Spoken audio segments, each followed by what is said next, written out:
हिंसा मामले में बीजेपी की प्रेस कॉन्फ्रेंस चल रही, सीधे लिए चलते हैं।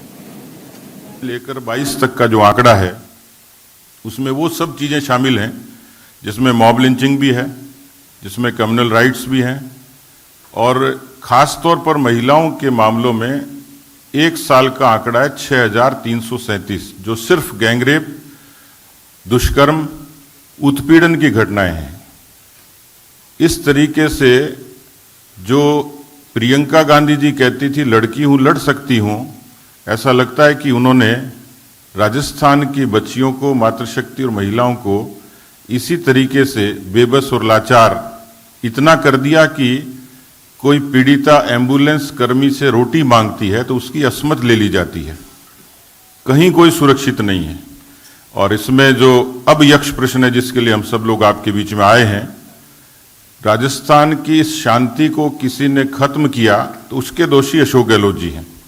और अशोक गहलोत जी की जो अपीजमेंट की पॉलिसी है, साफ नजर आता है कि उन्होंने खुद ने एक ऐसा पक्ष खड़ा कर दिया बहुसंख्यक और अल्पसंख्यक के नाम से।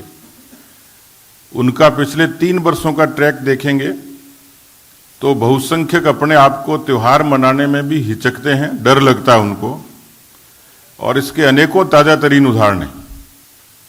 वो कश्मीर फाइल्स को देखने पर बैन करने के लिए 144 लगाते हैं, डिस्करेज करने के लिए। हिंदुओं के जितने त्योहार हैं उनके लिए अभी लेटेस्ट अजमेर की रिपोर्ट आपने देखी होगी कि ऑर्डर किया 144 का, और उसमें ये कहा कि कोई प्रतीक चिन्ह का उपयोग नहीं कर सकेगा, कोई अपने धार्मिक चिन्ह का कोई नारा नहीं लगा सकेगा। जबकि अच्छे से पता है कि 2 अप्रैल को जब भारतीय नववर्ष शुरू हुआ, नववर्ष होता है चैत्र में वर्ष प्रतिपदा पे, उस दिन पूरे देश और प्रदेश में बड़ी संख्या में और नववर्ष के जुलूस निकलते हैं, परंपरागत रूप से सैकड़ों वर्षों से निकलते रहे। इससे पहले की पृष्ठभूमि में पीएफआई ने एक रैली की परमिशन मांगी कोटा के अंदर, उसको परमिशन दी गई बाकायदा। वहां बड़ी संख्या में लोग इकट्ठे हुए, हाँ, लाठी और हथियारों से लैस वो लोग थे। वहां जो नारे लगे, जिस तरीके से अल्लाह अकबर से लेके तमाम किस्म के नारे जो विभाजक हो सकते हैं, इस तरीके के नारे लगे।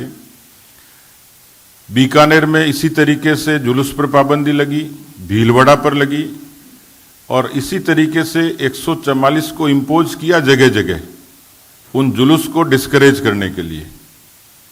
और जो करौली में हुआ वो अपने आप में बड़ा उदाहरण है। करौली के मामले में उसको जुलूस को परमिशन थी, परमिशन के बावजूद सीएलजी की मीटिंग हुई, जो दोषी थे वो सीएलजी की मीटिंग में मौजूद थे, और उसके बाद वहां जो घटना हुई वो सबके सामने है। उसके कुछ वीडियोज आपको दिखाएंगे। और मेरे साथ में हमारे वरिष्ठ नेता और उपनेता प्रतिपक्ष राजेंद्र राठौड़ जी उस डेलीगेशन में थे, 7 लोगों का, जिसमें हमारे सांसद और विधायक उपस्थित थे। उन्होंने एक पूरी रिपोर्ट मुझे दी है, उसके कुछ अंश आप लोगों के बीच में वो बयां करेंगे। लेकिन प्रश्न ये है कि राजस्थान में जिस तरीके से अशोक गहलोत जी ने अपीजमेंट का काम किया है, पीएफआई को खुश करने का काम किया है, सो कॉल्ड माइनॉरिटी को राजी करने के लिए वोट बैंक की पॉलिटिक्स की है, उससे राजस्थान में ऐसा लगता है कि तालिबान का शासन है। क्योंकि इस तरीके से बर्बरता, इस तरीके से आतंक, इस तरीके से भय और खौफ का माहौल हमने कभी नहीं देखा। मैं मानता हूं कि वो राजनीति करते हैं, जादूगर हैं, प्रतिशोध की राजनीति करते हैं, लेकिन इस तरीके से राजस्थान के उन लोगों के सीधे सीधे मानव अधिकारों पर भी चोट करते हैं। क्या हिंदुओं के ह्यूमन राइट्स नहीं है? क्या वो पिटने के लिए हैं, मुकदमे के लिए हैं? और अभी भी बात वो शांति और सद्भाव की करते हैं। लेकिन अफसोस होता है कि इस घटना के बाद मुख्यमंत्री ये बयान करते हैं कि देश के प्रधानमंत्री नरेंद्र मोदी जी को हिंसा को रोकने के लिए आगे आना चाहिए। भाई, आप प्रदेश के मुख्यमंत्री हो, गृह मंत्री भी हो, आपकी नैतिक जिम्मेवारी भी है, पुलिस आपके अंतर्गत आती है। मोदी जी राजस्थान में आपकी सरकार चलाने के लिए आएंगे। मैं ये मानता हूं कि ये एडमिट उन्होंने कर लिया कि भविष्य में अशोक जी का कोई रोल रहेगा नहीं और जो कुछ करेंगे मोदी जी करेंगे गवर्नेंस के लिए। लेकिन इस तरीके से श्रीमान पार्टी के राष्ट्रीय अध्यक्ष जेपी नड्डा जी एक निजी कार्यक्रम में सवाई माधोपुर आए, उसी दिन की घटना है। जेपी नड्डा जी का इस पूरी घटना से कोई रिलेवेंस नहीं था, लेकिन राजस्थान का मुख्यमंत्री क्या कहता है कि जेपी नड्डा आए और दंगा भड़काकर चले गए। मैं मानता हूं कि इतना मानसिक असंतुलन किसी अविवेकशील व्यक्ति में हो सकता है जो अपनी कुर्सी के पाए को खिसकते हुए देखकर इस तरीके की बयानबाजी करता है। राजस्थान की पुलिस को कांग्रेस पार्टी के अपने लोगों की जासूसी के लिए बखूब इस्तेमाल किया है और इसमें बहुत अरसे पहले की घटना सब आपके सामने, किस तरीके से अपने ही उप मुख्यमंत्री और पीसीसी के चीफ के खिलाफ राजद्रोह का मुकदमा इन्हीं की सरपरस्ती में होता है।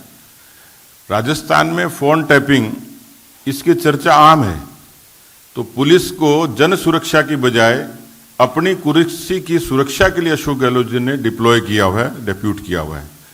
और इसलिए हमारा सीधा सीधा आरोप है कि इसकी पूरे प्रकरण की न्यायिक जांच होनी चाहिए।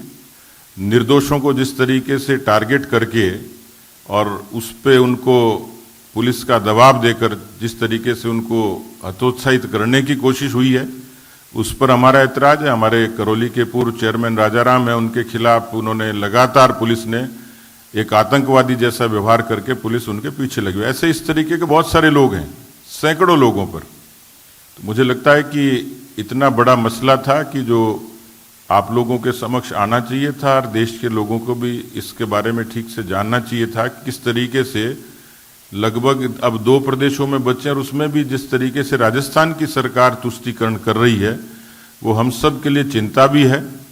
हम अपने राजनीतिक तौर पर उसको जिस भी तरीके से काउंटर करेंगे, पार्टी उसकी रणनीति कर ही रही है, लेकिन आपके जरिए आम लोगों तक हमारी भावना पहुंचे, इतना निवेदन था। और मैं आदरणीय राठौड़ साहब से निवेदन करूंगा, क्योंकि वो उस कमेटी का हिस्सा थे और पूरी अच्छे तरीके से इन्होंने पूरी फाइंडिंग्स की हैं, वो अपनी बात आपके बीच में रखें।